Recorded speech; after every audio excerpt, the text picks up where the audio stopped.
Welcome to the Menstruality Podcast, where we share inspiring conversations about the power of menstrual cycle awareness and conscious menopause. This podcast is brought to you by Red School, where we're training the menstruality leaders of the future. I'm your host, Sophie Jane Hardy, and I'll be joined often by Red School's founders, Alexandra and Shani, as well as an inspiring group of pioneers, activists, changemakers, and creatives to explore how you can unashamedly claim the power of the menstrual cycle to activate your unique form of leadership for yourself, your community, and the world.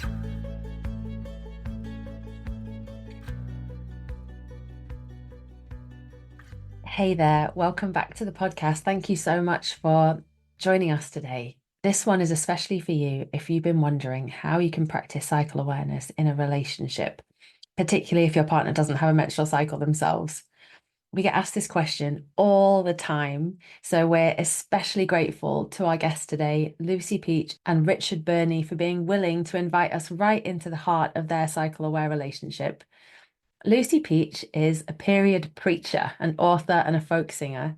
She's a graduate of our Menstruality Leadership Programme, the author of Period Queen, and a long-time champion of the power of the menstrual cycle. And her amazing theatre show, My Greatest Period Ever, has educated and empowered thousands of people to shift the period narrative in our culture from one of shame to one of pride. Her husband, Richard, is a creative director and a co-performer in the show alongside Lucy with his live illustration. They were just about to begin a 25-show run at the Edinburgh Fringe Festival when they sat down with me to speak about the joys and the challenges of practicing cycle awareness in their relationship. Before we begin, a note for you: if you're in a relationship with someone who also has or has had a menstrual cycle, you might be interested in episode 98, Navigating Menopause in a Lesbian Relationship, where Gemma and Sophia share about practicing cycle awareness through perimenopause together. It's an amazing conversation. All right, let's get started with how we practice cycle awareness as a couple with Lucy Peach and Richard Berney. So hi, you two. This is the first for the Menstruality Podcast. I'm very, very grateful to you both for being willing to have this chat today. And we always start with a cycle check-in. So shall we start there? How about we start with a check-in from you? I see you've worn your most manly jumper. I have. Yeah, we have a lovely rocking a pink cardigan with pearl buttons here. His 99-year-old grandmother. Are we on? Can people see what I'm doing? They probably won't be able to see. Oh, okay. Paint a picture. I'll paint a picture then. I'm wearing a cardigan that my grandmother, who passed away a couple of years ago at 100, knitted. It's pink, a baby pink, and it's got pearls for buttons. But what I really want to show you is if I open it right up, you can see there's a hidden pearl on the inside there. Can you see that? There's a spare pearl. A spare pearl. There's a spare pearl. Richard is full of spare pearls. And he looks like a newborn baby in this jumper, newborn baby girl. Anyway, sorry, your cycle check-in. What day am I? Okay, I'm feeling, I don't know, probably like day 21 or something. Go a week behind you. Yeah. Okay. Is that where you are? So I was day 22 on Saturday. 25. 25. Yeah, I'm day 25. I am feeling, we're getting ready to go away, and I've been packing my bags for about a month now, and I'm maniacally weighing things, and it's such a build-up. And I guess part of where I'm at is because I know that I can be where I'm at in my life and in my relationship and with Richard.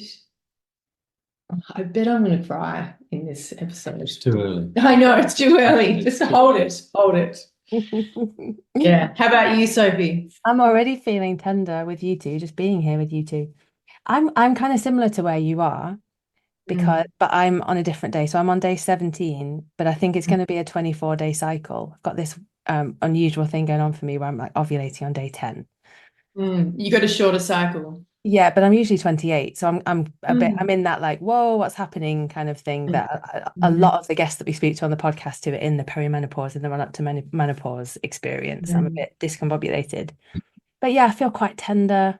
I've been thinking a Mm. little bit about Aid and I and our relationship because in preparation for this conversation and how great it is to be cycle aware, but also like I don't want to use you two as my couples therapist, but I do Yeah. have quite a few questions, especially about how you navigate the inner autumn in Mm. relationship. Because, yeah, we had a bit of a crunchy moment over dinner last night where I was like, yeah, Mm. definitely an inner autumn. Definitely want to chop your head off and Mm. not for any particular reason.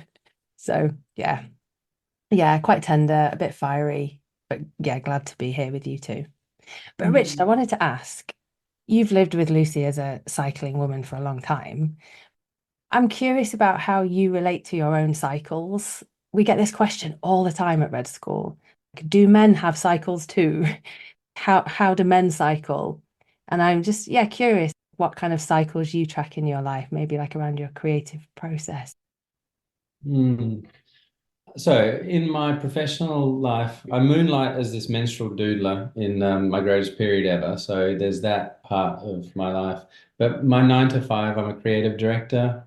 And so I have to be a little bit on tap for creativity because that's what clients pay me for. So, to be able to bring that sort of vitality in a 9 to 5 job, yeah, I do pay quite a lot of attention to like self-maintenance, just how do I get mojo? And so I do all the things that are just the normal things, drinking a lot of water, getting enough sunlight, and yeah, just being kind to myself in all the ways. But I've learned a lot from being with Lucy about rest and just to be like really gorgeous to yourself and lovely to yourself, just to be really soft. I mean, I've always loved nature, just being in nature, the cycles of nature, and I get a lot of balance from just that. It just feels like the most normal, most obvious thing in the world. So it seems sort of silly to say out loud, but yeah, geez, that was rambling. You did say you were day 21. I did say I was day 21. You see how I listened that whole time and Yeah, I didn't finish any of the yeah, sentences? yeah, you really did. Yeah. I don't know. That's my opening gambit. Like that's my go-to is nature. Can I just say one thing about one thing that you said, just in general? A lot of men don't necessarily have great role models around rest. Mhm. You know, the way that I like to explain the cycle now too is like we all have these feelings. They're human, they're universal. We all feel tired. We all feel insular. We all feel on fire and courageous and like we want to be seen. We all feel connected and sociable, and we all feel crunchy and like we need to turn our back against the world. It's just that when you have a menstrual cycle, you pretty well know when you're going to feel those things. Yeah. So you can be across it and you can use it. And it's like that thing that Alexandra always talks about. It's the container that kind of tunes us to ourselves and works us in terms of meeting ourselves in all of the different ways that we are because of the bodies that we have. Yeah. But when men get to really see what that looks like, and I guess the rest is the big piece because that's probably the least socially acceptable way for men to sort of be. I mean, I guess they rest in different ways. You know, they go to golf clubs and put their feet on the desk and have cigars and stuff. And I'm saying that you don't do that. Well, I don't know. You know, the stereotype of how men rest, but Yeah. you can try any part of this on. Yeah. You don't have to be in the do phase in the spring all of your life. You can have a period. I mean, that's what I say in the show. Like, we're going to go on this tour and like try it on, see what it feels like. Yeah, it's something Aid and I talk about and never do is can you have a menstruation day when I'm on day 14? Like when I'm up and I've got lots to give in the give phase, as you call it, why don't we organize our lives so you get to have some retreat time? But he often storms through it because he also has a 9 to 5, also needs to be really on, like to hold big meetings and he just keeps on going. But then what I notice with him is he really does know how to rest and he will just totally flop and let go, but sort of multiple times a week. Whereas I might save all of that up for my like 2, 3 days when I bleed, when I really drop, and then I sort of stay on it in a different way. But you say it's the most obvious thing, Richard, nature, but we're not with it really, are we, as a culture? So it was really refreshing to hear you say. Mm. Yeah. There was something I wanted to say before about how men cycle. It is quite tricky. I think it's quite interesting. I'm 45 years old, and I think just in recent years, I've sort of been forced to understand how to rest better. I think coming up through my 20s and 30s, high octane, I'm in advertising, campaigning stuff. It's always go, go, go. And so you just testosterone your way through it. Like it's super exciting. It's always on. But in my 40s, you realize unless you pace yourself, you're probably not going to last a heck of a lot longer doing it well. And so that buzzword boundaries is really real at my age. And so I think that is something that I've gotten better at, which is knowing when to say no and just resting. And Lucy can be quite difficult to say no to because she is really gorgeous and exciting. But I think I'm getting pretty good. Wait, this just took a massive turn, but okay. Well, like doing things with you, whether it's, our work stuff. You want to say no to me more? Well, I am. Oh, right now. I don't know if you've realized. I haven't. No. You ask me to do things and sometimes I say no. I thought you just didn't do them because you forgot. This is I mean, you're also talking about life cycle, aren't you? So there's like, your cyclical way of being, which is really fueled by nature, and then at the stage of your life that you're in, at the life stage that you're in, at the bigger cycle, you've got a different relationship to rest. Yeah. It's so interesting to hear you say that, because I think in, Alexandra and Shani speak about the arc of the menstruating years, and like 20s is spring, 30s is summer, and 40s is autumn, where boundaries do become more relevant and necessary because our bodies are different and that our energy is different and we need different things. So it sounds like you're maybe experiencing an inner autumn time too in your 40s. Yeah. Well, I'm really keen to be doing this for a really long time. I'd love to be campaigning for things that I'm passionate about, really throughout my life. And so I think I need to just relax into how that's going to feel in the next 10 years and the next 40 years.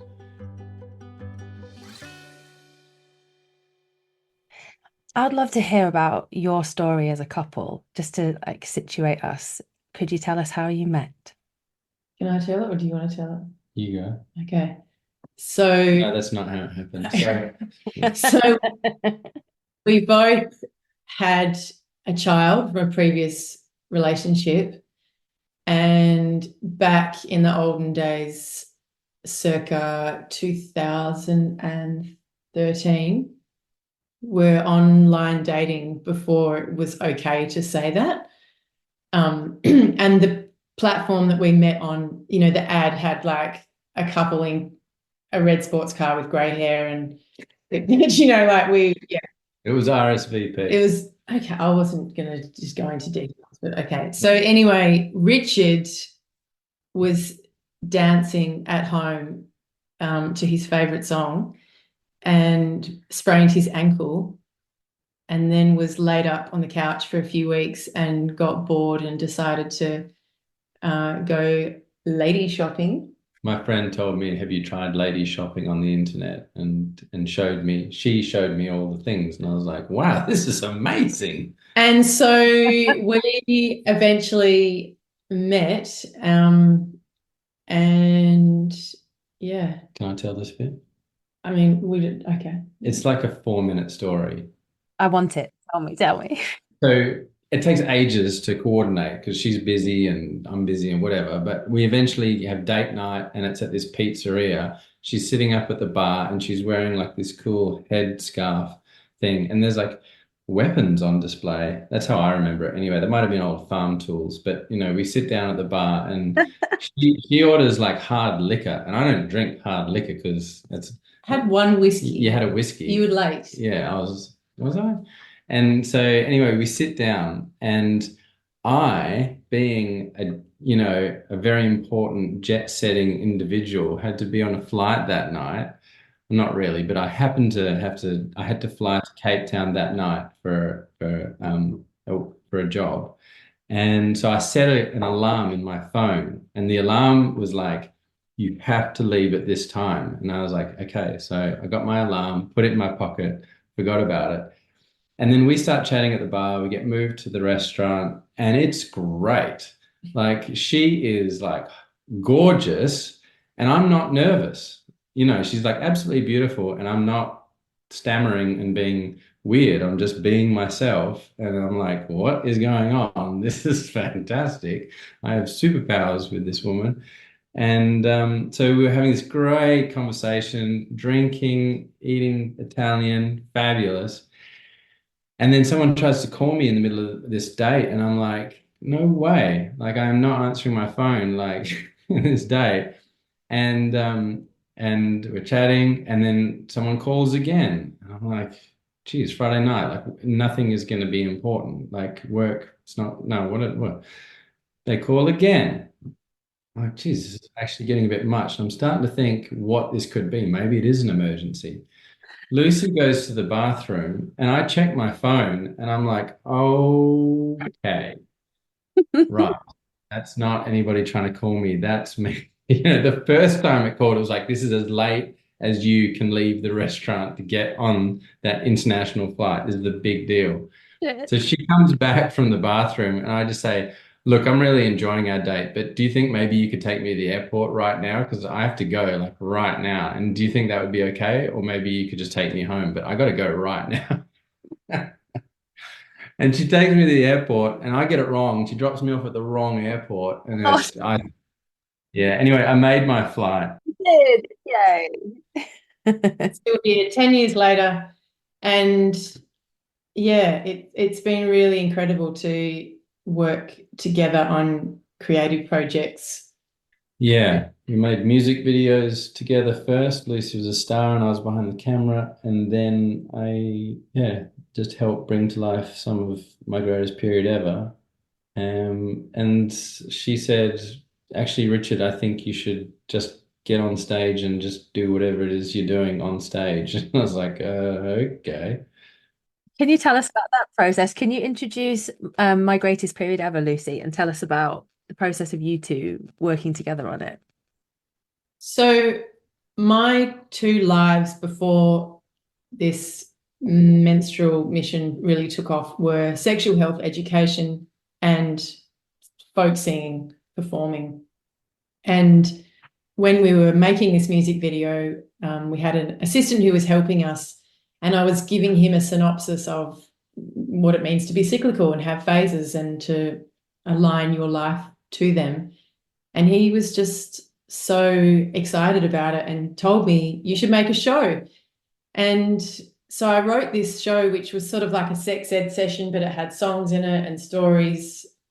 And I spent a while writing it. But to be honest, because I'd been so wedded to that way of life for so long, it just kind of was just everything that was in my head that I'd been trying to tell people for 10 years. And then when I was practicing it to my son, who was like 11 at the time, and Richard, and this was probably 3 days before opening night. And Richard said, it's really good, Lucy. And there's some pretty big ideas in there. It could be good to have a couple of diagrams. And I was like, oh, can't you just draw me up a diagram? And he'd just gotten this iPad and was kind of drawing on it while I was speaking. And I was like, yeah, that's great. Just do that. And, hang on. To be honest, you said, could you just do me up some things like before the show in 3 days? And it wasn't just 1 or 2 slides. Like, it was like quite a lot. And I was like, I'm sorry, Luce, I just can't. Like, no, I just can't. I don't have enough time. See, this was the early boundary setting going on. I did. It was early boundaries. I was like, no, absolutely. I'm so sorry. I just can't. I just can't. And she said, Rich, just draw something. It doesn't need to be, all perfect. Like, you have to do everything perfect. Can't you just And I was like, oh, okay. And then, so she actually just performed again in the living room, the whole thing again. And I tried to keep up just doodling because that is part of what I do in my professional life. I come up with concepts for campaigns that are hooky and quick and memorable. And so I tried to keep up with her with all these instant doodles. And at the end she said, they're perfect. Just the way they are. Stop fiddling. They're perfect. Just do that. And the next thing was she was like, actually, just do it on stage like you just did it. And I said, oh, okay. And so so pretty much as it happened in the living room became our dynamic on stage. The first couple of runs, or couple of seasons, really were like that. It was like I was just trying to keep up with her. It's a little bit tighter these days, but yeah, it was something quite organic and instant and off the wall about the husband and wife. Yeah. Well, the husband sort of responding to the wife, describing the menstrual cycle and what it meant for her. It's really interesting to hear your creative process with that because I haven't seen the show. You're 8 years in now with this show. I haven't seen the show, but I've seen your illustrations in different ways, and they do feel so vivid and vital and alive. And it's fun to hear that they were birthed through a process of like anti-perfectionism. Like, look, we don't have Mm. time for perfectionism, so let's just, just trust and go. I think desperation as well, just really trying to keep up with Lucy. I think it's also authenticity. And it's like you Yeah, live this stuff. You know yeah. what I mean? It's not like you've had to go, ooh, I wonder what I would draw to convey someone who's day 26. Like you have, it's I mean, No. it's pretty relatable, do you know what I mean? To be Mm. honest. Yeah. Were you practicing cycle awareness then when you first got together? Yeah, so I came across it because I read The Optimized Woman by Miranda Gray in like 20, I don't know, I want to say like, wait, how old's Ruben? He was 2 years old. So like 2008. I think it was published then. Yeah, I feel like it was around then that I read it. And that was like, yeah, just such a revelation, especially at 27, like it was such a great time to really have an invitation into your own body and to realize, I mean, do you find like how many people say to you, yeah, I found menstrual cycle awareness and I realized I wasn't crazy? Yeah. It's like, it's such a low bar, that something is amazing because it makes you realize that you're not a nut job. And you even said, I think, about the show that women come and watch it with their girlfriends, and then they go Mm. and they get their partners to come and say, see, it's not all in my head. I'm not mad. Come and listen to this woman. She'll speak it. Yeah. Yeah. Which again, it's like, it is really nice to preach to converted, as you know, but it's also like there's part of me that I feel like we should be going up to, I don't know, football clubs and the police and, the army and the mining companies. Like I just think, women know this stuff. We live this stuff and really Would we be telling the army when to attack when it's the best time to? Lucy's got a yeah. very premenstrual face on right now. So you were practicing already. So was it part of your like early negotiating as a couple? Like how was that? Yeah, I mean, I guess so. When I first got into it, I really used it primarily as a creative tool. So for me, it was like a way of really channeling that premenstrual energy into something that felt good, and that was songwriting. And it was such a proven strategy, because yeah, I felt happier and I wrote more songs and I won awards with them and it just felt so good. So yeah, I guess I had a lot of years of, 2008, 2013, 5 years. Yeah, which was actually really special to have that to bring to a new relationship as a bit of a like, this is going to sound weird, but kind of like, it's me and her. We come together. Do you know what I mean? Yes. Yes. And Richard's always been pretty cool about it. I mean, I don't know, our conversations have certainly evolved and changed. And, you know, we've also had some fertility stuff happening in the midst of all of that. So, you know, you get pretty granular on what day you are and what's going on. But Yep. I guess you were always curious, you know, you were kind of like, okay, cool. Like, tell me more about that. But which, you know, says more about you, really. Yeah, how was it for you? Had you been in a relationship with someone who was that close to their cycle before? Is it a new thing? No, I don't think I'd ever been with anybody who tracked their cycle and vocalized it. But I've been with Lucy for over 10 years now. It was a new language for me. Yeah. Yeah. All I knew beforehand was, yeah, premenstrual, menstrual, that, and then not bleeding. It was like the three. Yeah. There wasn't four. Yeah. But yeah, I mean, it definitely elucidated a whole world to me. Just, I mean, you can kind of see into the future a little bit. And it's just more language, more knowledge, just more clarity. Everything makes a bit more sense. Some things are still just hard, regardless of whether you understand them or not. You just need to be patient, and yeah, sometimes it's hard.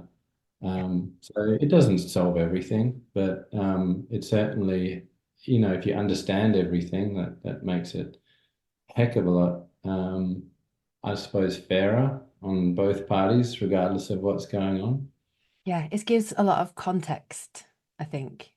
Yeah, like you said, it can make Yeah, sense of what you're experiencing rather than it feeling like just a big chaotic tumble of emotion. it helps you understand time as well. Like if there's something that's stressful and doesn't make sense, like there's like you know, something that's blocking, or you know, some craziness. Give an example. I don't know, like some anger or some rage or like an emotion that Are we in the kitchen? that Is it you're having, domestic? like you're angry with me for whatever, and I'm for angry with me, you, right? yeah. And for me, I don't understand it. I don't really deeply understand it. And if you contextualize where you're at, Mhm. like it doesn't mean that, oh, you're angry because of where you're on your cycle. Not necessarily that, but it helps me to zoom out on the wider picture of the world. And I'm like, oh, this is not necessarily a permanent thing. Mhm. This could be, This could pass.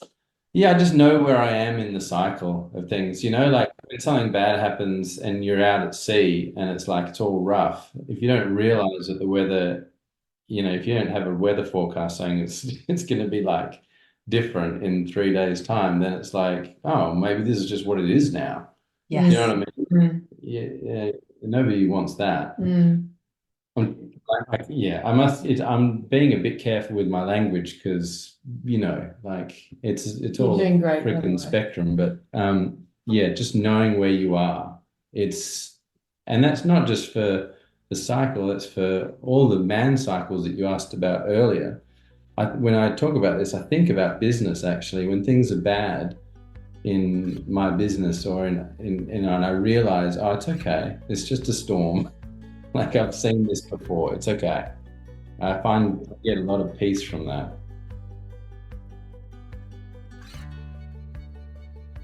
Hey, I'm going to pause this chat for a moment. If hearing from Lucy and Richard is inspiring you and you feel called to play a more active role in this movement to move from menstrual shame to a positive menstrual culture in our world, whether that's in your relationship, with your community, your family, in your work life, or in any other way, then we have an invitation for you.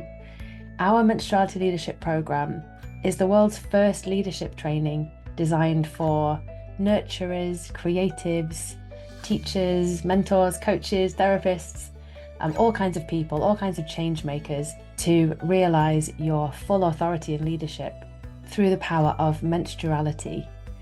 If this sounds interesting to you, now could be a good time to come over to menstrualityleadership.com to explore the programme and to take your seat for 2025, because we've got a super early bird price available until August the 7th, where you can save £495. So you can find out all about it at menstrualityleadership.com. All right, let's get back to our conversation with Lucy and Richard.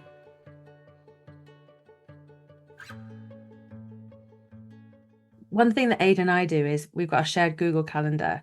And when it's the first day of my period, I put day 7, day 14, day 21, and day 28 in our shared calendar. And I watch him, like, as it gets to day 21, he's like, okay, here we go. Because he knows that my flavor is going to be different. I'm going to be bringing different energy. And it's like he's prepared for it.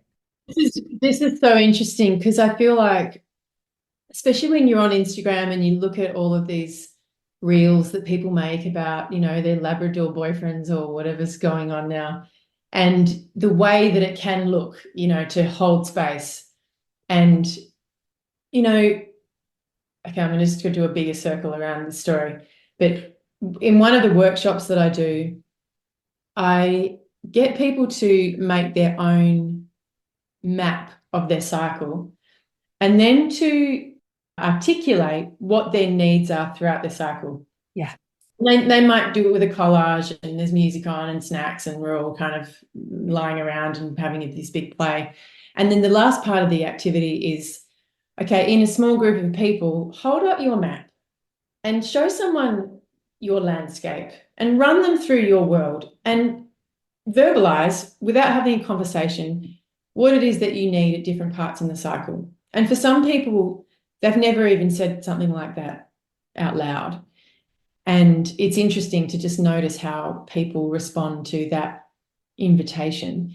And as a way of getting them started, to be like, listen, just because you haven't had your needs met in, I don't know, different ways, doesn't mean you can't ask for that or imagine that, or, take the lid off what it is that's been available to you. Yes. And the example that I give is these young girls who I talk about in my book, Period Queen. And they used to talk about how, their boyfriends tracked their cycle and they knew where they were and they knew when to bring over wine and pizza, and they would never be with a guy who didn't understand their cycle. And, at the time I was sort of agape, but also just so thrilled that that was their reality and that was the world that they were creating. And so I tell this story to this group of women who are writing down all the things that they need. And this one woman, she was probably, I don't know, 52 or something, and she sort of laughed and said, oh, I kind of hate those girls a bit, because I had endometriosis and I was throwing up, and I'm just like, I kind of hate them. And I said to her, it's okay to think of yourself as that 17-year-old and what she needed, and to revisit that and to write a list for her. Wow, yeah. And to do that. And then she just burst into tears. And that feeling of like how we're all just making it up, right? We don't know how things can look and how things can feel. But, to your point about just knowing the weather, and like, it's incredible bringing that awareness to a relationship, that the compassion that it can bring. And because people often say like, oh, well, Richard must be amazing, do all these things and la la la. And I'm like, yeah, I mean, he's a great guy and he loves me and he wants to make me happy. And sometimes he's really forgetful, or he's really busy, or he has things going on. But because we have that shorthand, it means that he can slip in straight away to that awareness with me. And then it kind of takes all the sting out. Yeah. And I think that that's just like, it's kind of about 78% of it. I think it's important to press on that we are a long way from perfect. Like, if anybody listening thinks that this is easy or there's a perfect way to do it, and I could imagine that we're possibly poster girls and boys for how to menstrual well in a partner relationship, because I sit on stage and draw menstrual doodles about your month, like how many times a week. But the main thing is like just having faith that the other person is just doing their best. Yeah. So if I miss, and I miss regularly, like you're not always thrilled with like how I come to something. Like that's a regular thing. Like I'm not where you hope that I would be. But like you do know I'm doing my best. Do you know And what? Do you know what I want to acknowledge right now? Okay. Is that so this week I'm premenstrual and we're packing to go away.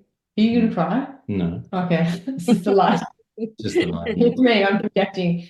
And this Sunday, Richard made this like we've got one of those cast iron Dutch ovens, and you made this amazing like chili with I don't know pork belly and some other like slow cooked meat when you're premenstrual, and then like these almond meal cookies, and just having the fridge full of sustenance is like, yeah, I really appreciate that.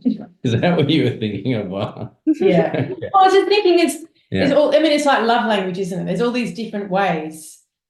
And, you know, yes, we can always improve on things, but I appreciate you naming it because I did have a little bit of couple envy of you two last night. oh right, well let's get into the shit then. No, But let me tell you why, because there was this beautiful moment where you shared a text from Richard, and it said I think you were in a spring in do phase, and you were feeling anxious, like there was a lot going on because there's so much rising energy, and you were feeling anxious, and I really relate to that. I often have that.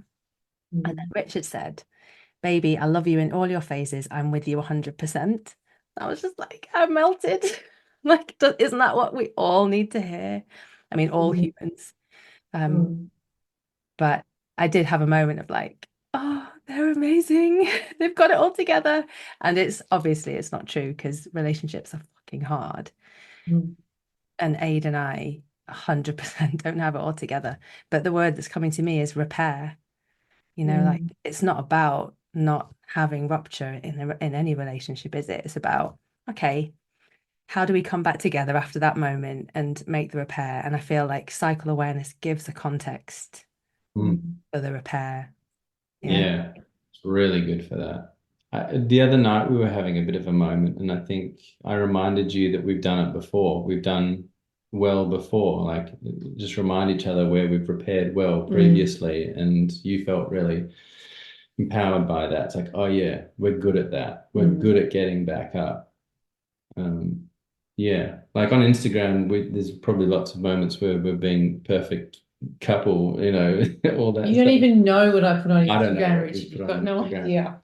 But I really think that the getting back up and just having like just reminding yourself about how good that person has been to you for so long When and they were all in the their tricky inner bits. summer. No, but also, you know, when you're getting back up or even in the worst bits. Yeah. Yeah, like just knowing how you are in all the bits of the storm. Sometimes Aid and I say to each other, remember, we do love each other. Yeah, We have to yeah. remind ourselves. Okay, underneath this all, we're on the same team and we really love each other. But the flavor of love looks different depending on where I'm at in the cycle. It just does. And leaning into that is really helpful. Could we look at a couple of the phases and how they kind of play out for you two? Starting with menstruation, with inner winter, with dream phase. How do you kind of organize that as a couple, like so that you can have some rest and dream time, Lucy? Like, have you found ways to, work with that, especially as parents as well? So, like you, we have some Google Calendar strategies, and what I do is I have like my predicted day one, TBC, as a reoccurring event, and then either side of that are 3 days before and 3 days after, and I just call it a spacious week. Yeah. And that's a reoccurring event. I think I've invited you to that, but then you set up a day one in your calendar. And that sort of came about because, and I'm going to talk a little bit for us both, and you can interrupt me or tell your version of events, but I think sometimes, there's this idea that like men are constant and they have a 24-hour cycle and they're the same every day, and we're, going on this ride. But actually, Richard's a really empathic, sensitive person, and I feel like he kind of comes with me on the whole thing. And Actually, we share a somatic acupuncturist who told Lucy this, because she knows both of our like rhythms like quite like profoundly. Oh, wow. So she's got a bit of inside knowledge on this. is this feeling okay for you? Yeah, you can say whatever. I reckon you're sugarcoating it. Go on. Oh, okay. All right, cool. Right. Okay. Well, I'll just tap into some day 25-ness.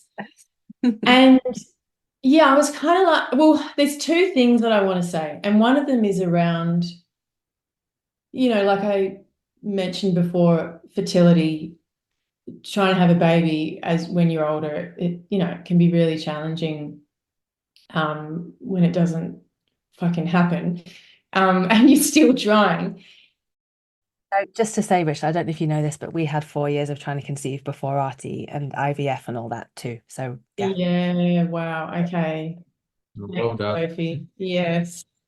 I remember reading this book around fertility, and it said, this book will either help you to have a baby or become the woman you were meant to be. And I thought, oh, fuck that. Like, that is not really what I'm after. Thanks very much.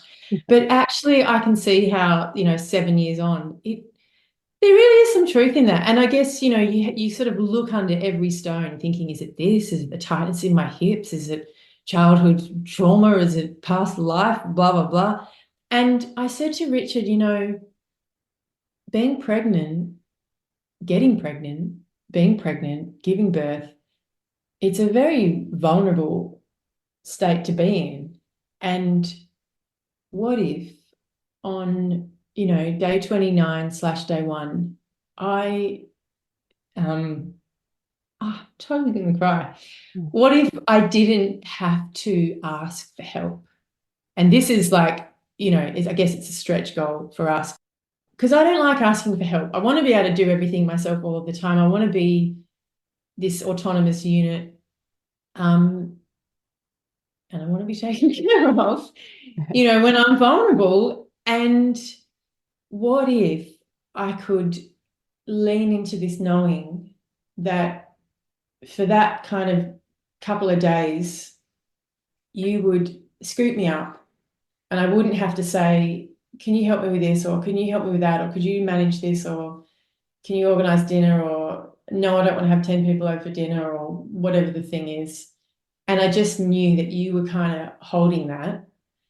And what might that tell my body about how safe it is to be held and to be supported and to know that is just in the ether?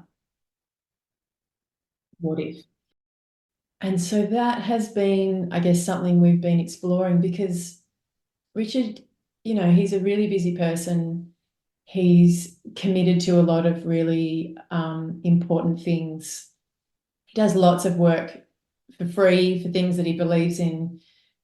And it's not like, I'm premenstrual and bleeding and he's playing computer games. Do you know what I mean? He'll be working on some pamphlet for the environment, or, so I often feel like, oh, I'm just having a small ego death here and my uterus is reorganizing itself, but, you're saving the world over there. Okay.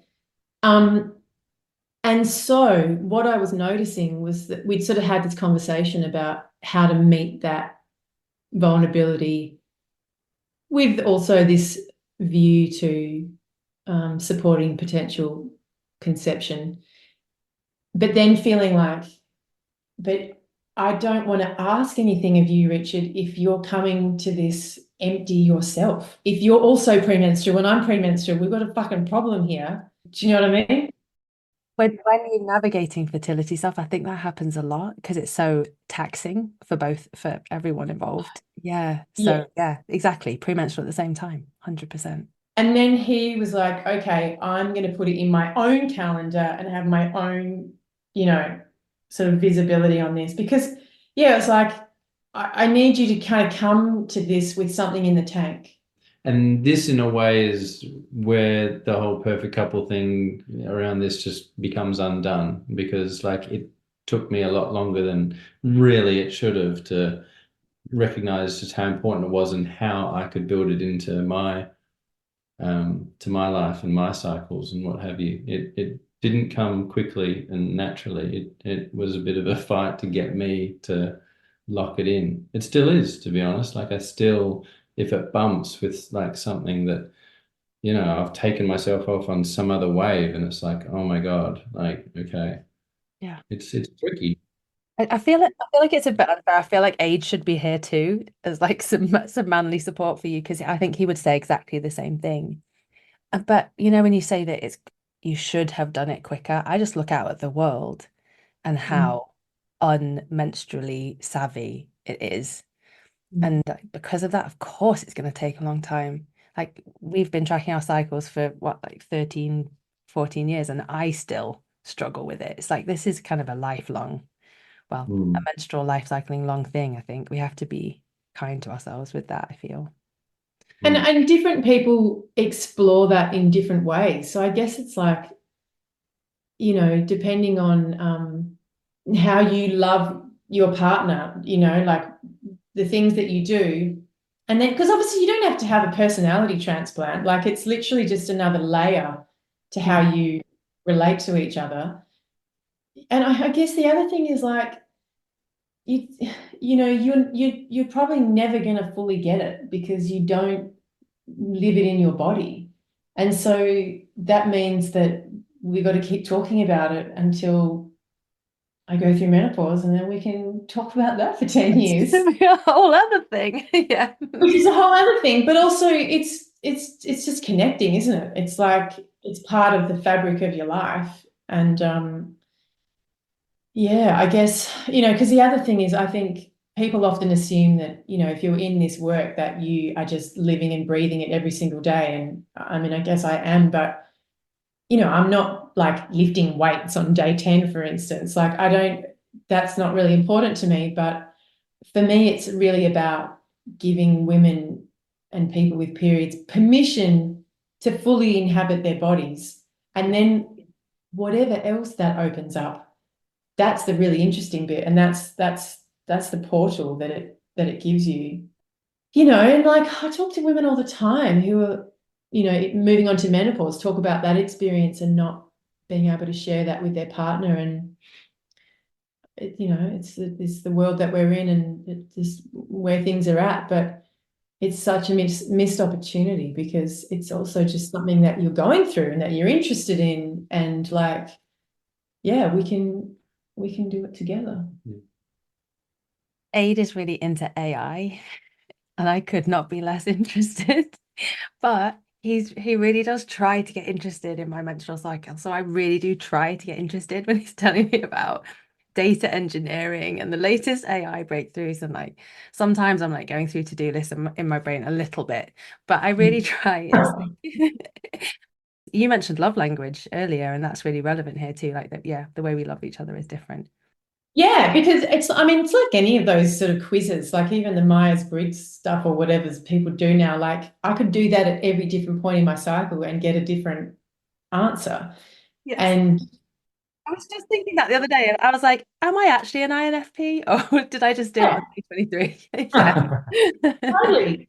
And I think that's an interesting thing to think about throughout the cycle as well, is like having a conversation with your partner about your preferred love languages or how you like to give or how you like to receive or to be met, and then exploring how that changes. Because, I mean, you would feel a difference in the way that I love you throughout the month and what I have to offer and what's available. And Is there just like a phase in the cycle every month where you're like, oof, we have to be careful around this bit? I just want to say, before you answer this, that you can say whatever you like. And I know that I'm day 25, but yeah, you are safe. I'm joking. I'm really joking. Well, I don't know. I do know. Like, yeah, you are. You can be scary. Yeah. Yeah, like like there are times when, yeah, honestly, like I can't say, I can't be myself. I can't say what I want and, express my feelings in an honest and frank manner. It's just not the time. And, like that's something that I think we've actually been working on that stuff in some ways. Like we mentioned the acupuncturist this morning, and yeah, we do actually sort of work on that. I don't think that's just what it is, because I'm in the take phase. Um, but yeah, that's a real thing. Like I'm in the kitchen, I'm walking around the house, and it's just like, yeah, I'm just gonna do the laundry, and that's what I'm gonna do, and I'm just gonna, I don't know, just get on with it. Just make the house a bit easier to be around and to deal with. And that's the best thing I can do at the moment. There's no point trying to have, like these full-bodied, fully engaged conversations at every moment in the month. I mean, who is that evolved? Like, it's not really a thing. Like sometimes as a man, like, or as a whatever, as anybody, it's like it's just time to Do the laundry. Do the just laundry. time to do the laundry, man. Like, Well, so yeah, yeah, it's also this thing around like, yeah, relationships needing to be the same all the time. Like, Mm. I mean, I don't know what it's like for two people who do have a cycle or two people who don't have a cycle. I guess there's other, rhythms that go on as well. I mean, it can be scary being premenstrual. It's like, Yeah. it's amazing how that crash can just really color your perspective on everything, and just how brought to your knees you can get, and you can go from feeling like, oh, I've got this project and that project and everything's tickety boo and I'm just, got the world in a string, la la la, and then like, the wheels can start to fall off and your physical sensitivity is like off the charts, and then you've got to deal with all this domestic stuff, and then there's other layers of family stuff, and it's like, I just would like my own hotel room for a few days. Yes, yeah. And and really, to be fair, like if we're sort of looking at how humans may have lived a bazillion years ago, we were never meant to be two people being everything to everybody, to our children, in isolation from our community and from our people and our kin and other women and other men. And it's like modern life is hard. It's so isolating. And I just feel like so much of what I do is tell people to have baths and naps and, be kind to themselves. But ultimately, the world can be really harsh and overstimulating and exhausting. And yeah, I think like there's a lot of demands on our relationships, and yeah, it's like it's a lot. I totally agree. One of the things I say to myself a lot, or try and remember to say to myself, I probably should put a reminder in my phone, is go and talk to your girlfriends right now. Like Yeah. when I'm around that day 23, 24, and I want to unleash a world of hell upon Aid and tell him everything that's wrong with him. And Yeah. like, no, Soph, you're just feeling the pressure of all of that you just described. It's so true. Like, Yeah. go and connect with the people in your life who get it, which is the other women, especially the other mamas at the moment. It's Yeah. just, yeah, so good. That's it. And when I look back at how I treated that part of my cycle before I really knew how to channel it, and I would try and fix my boyfriend, because that was what was right in front of me, and clearly what was wrong with the whole situation. And actually, I just feel like that energy didn't have anywhere to go. And yes, we weren't right for each other, and that, it's up to him to know what needed to be fixed or not.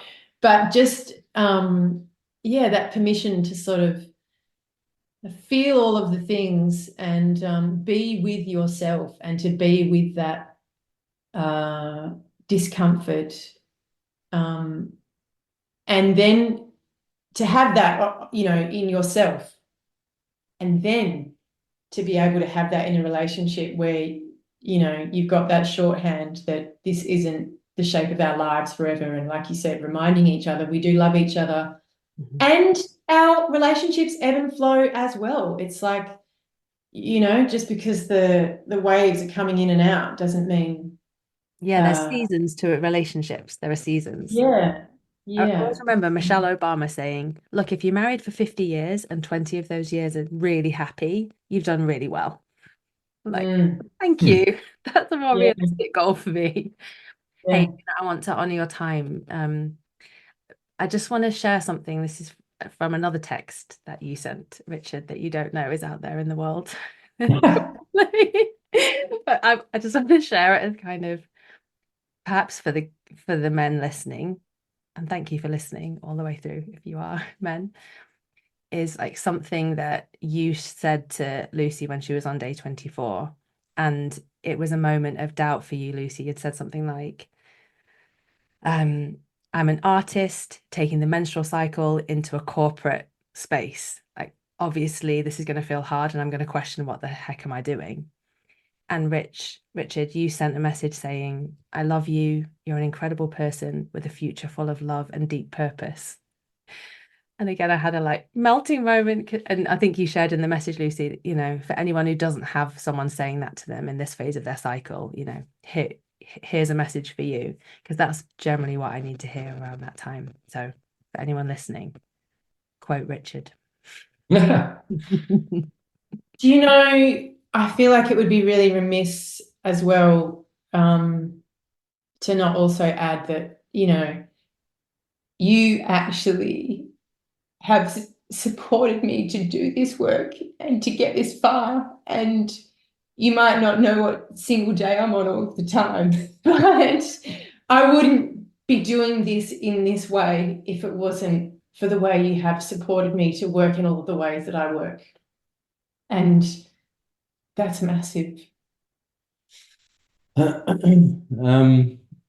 thank you for saying that. I mean, I have a responsibility to you. Like, you're a shooting star. Like, you're a mischievous wildcat with a crazy idea that is a really beautiful one.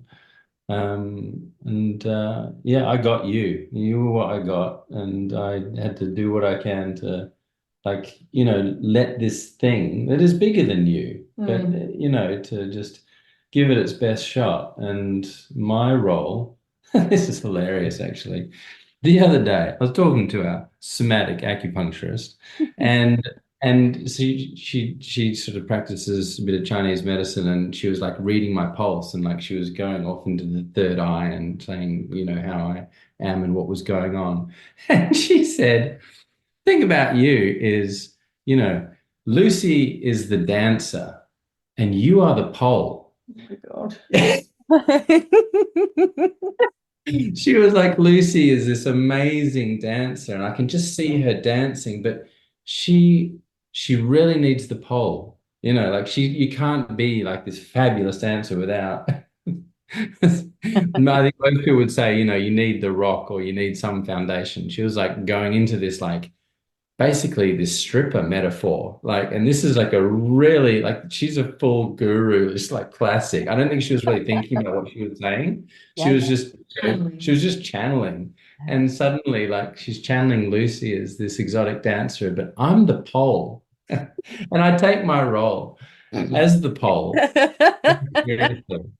And it's lovely to feel that gratitude. But it's been a great ride, honestly. Like, it hasn't been torturous and difficult. It's just been a wonderful, creative, enduring, and very rewarding path for us, because I just see so many women who thank Lucy for the information that she's helped, bring to them. And it's really, really, really, really touching. So I'm just, I'm pretty thrilled to be a part of it.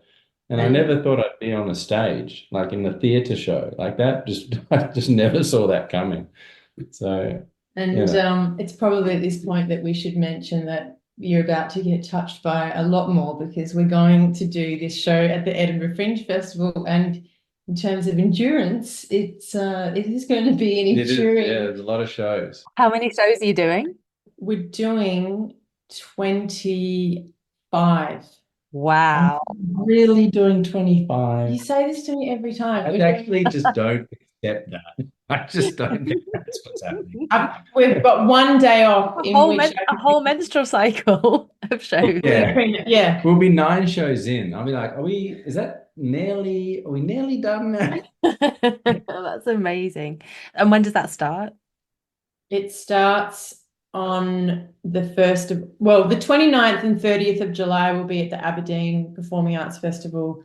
And then on the 1st of August, we start our run at Edinburgh Fringe at the Roxy Assembly Theatre, which is an enormous old church. And Roxy wow, Central. what a venue. That's great. Yeah, I know. And and then we're every day until the 24th of August. I've taken one day off in which to be fully premenstrual on the 19th of August. Are there any family-friendly ones, like in the afternoon? Can I come on the train with Artie and come and watch one? How old is Artie? 3.5. Oh, that's so cute. He would be probably equal youngest that we've ever had. Like, we've had some 4-year-olds. Have we had 3-year-olds? There's all ages. I mean, I generally, if there's lots of kids in attendance, I won't drop too many F-bombs, but he gets a few of those in this house anyway, so. Well, do you know what I mean? He also talks about vulvas a huge amount. Amazing. Well done. Fantastic. I think I went a bit too far, because he just keeps talking about vulvas now. They're pretty incredible. I mean, I think he's just saying what everyone's thinking. But speaking of vulvas, you're also going to be at the Vagina Museum. Yes. Launching your audiobook. Yes, that is the 27th of July, and I've been making this audiobook for way too long. I had this idea that I wanted to narrate the phases while I was in them, which I have done.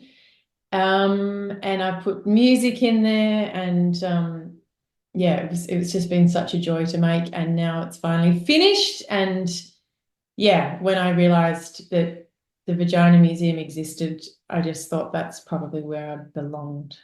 Yes. So good. Hey, you two, you've been so incredibly generous. I'm really, really grateful. I knew this was going to be a great conversation, but we went so many places I didn't even imagine. And thank you so much. I really, really appreciate you both. We really warmed up, didn't we? We got there. It was a bit of a slow start. Was it? I don't know. I thought it was all great. You're fantastic, Sophie. Honestly, this podcast, I can't believe the breadth of content that you traverse, and all of the room in this world for all of the different people playing in it. It's just like, it's so cool. It's such an incredible resource. Thanks. Yeah. Thank It's you. all there. Yeah. Thank you. Well, go well. Enjoy your 25 nights. That's amazing. Good luck with it. Take care, both of you. Thanks for having us, Sophie. Bye-bye.